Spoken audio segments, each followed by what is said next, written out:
এই গ্রামটা খুবই অদ্ভুত। দিনে গ্রামবাসীরা দরজা বন্ধ করে ঘুমায়, আর রাতে চারদিকে আলো জ্বলে ওঠে।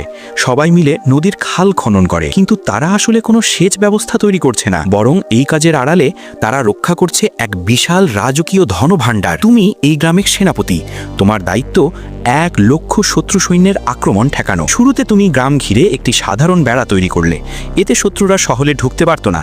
কিন্তু এত বড় বাহিনীর সামনে এই বেড়া টিকতে পারবে না, তাই তুমি বুদ্ধি খাটিয়ে সেই বেড়াকে মাটির উঁচু দেয়ালে রূপান্তর করলে। এতে গ্রামবাসীরা নিরাপদ থাকলো, আর ওপর থেকে শত্রুদের আক্রমণ করাও সম্ভব হলো। কিন্তু মাটির দেয়াল খুঁড়ে ভেঙে ফেলার ঝুঁকি ছিল। এরপর তুমি আরও উন্নতি করলে, ভিতরে মজবুত মাটি, বাইরে নীল ইট, আর ইটের ফাঁকে ব্যবহার করলে চুন সুরকির সাথে মিশ্রিত আঠালো চালের মার।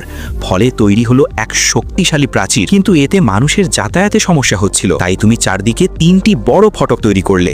এতে চলাচল সহজ হলো, কিন্তু নতুন সমস্যা দেখা দিল, শত্রুরা ফটক ভেঙে ঢুকে পড়তে পারে। তাই তুমি ফটকের সামনে অর্ধবৃত্তাকার আরেকটি দেয়াল বানালে। এতে শত্রুরা সরাসরি আক্রমণ করতে পারবে না।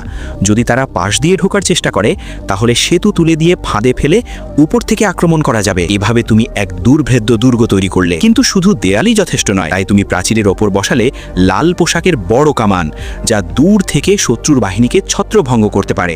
তবে এই কামান ধীরে গুলি ছড়ে, ফলে শত্রুরা সুযোগ নিয়ে এগিয়ে আসতে পারে। তাই তুমি আরও যোগ করলে ফোলাংজি কামান, যা মাঝারি দূরত্বে দ্রুত গুলি চালিয়ে শত্রুদের অগ্রসর হওয়া কঠিন করে তোলে। তবুও কিছু অন্ধ এলাকা থেকে শত্রুরা আক্রমণ করতে পারছিল, তাই তুমি প্রাচীরের কোণায় বাইরে বের হওয়া বুরুজ বা বেষ্টনী তৈরি করলে, যাতে কাছাকাছি আসা শত্রুকেও নিখুঁতভাবে আঘাত করা যায়। এভাবে তৈরি হলো 3 স্তরের প্রতিরক্ষা ব্যবস্থা, দূর, মাঝারি এবং কাছাকাছি আক্রমণের জন্য। কিন্তু চালাক শত্রুরা এবার কম সৈন্য থাকা পাশের ফটক আক্রমণ করলো। তখন তুমি শহরের মাঝখানে একটি উঁচু ঘণ্টা ঢাকের টাওয়ার নির্মাণ করলে এবং সেখান থেকে চারদিকে যাওয়ার জন্য ক্রস রাস্তা তৈরি করলে। এই টাওয়ার থেকে পুরো যুদ্ধক্ষেত্র দেখা যায় এবং যে কোনো ফটকে দ্রুত সাহায্য পাঠানো যায়। অভিনন্দন, তুমি তৈরি করলে একটি অজেয় প্রাচীন শহর, যা মিং রাজবংশের শেষ রক্ষা কবচ হিসেবে কাজ করেছিল এবং তাদের পতন অনেকটাই বিলম্বিত করেছিল। আজও সেই প্রাচীন শহর দাঁড়িয়ে আছে।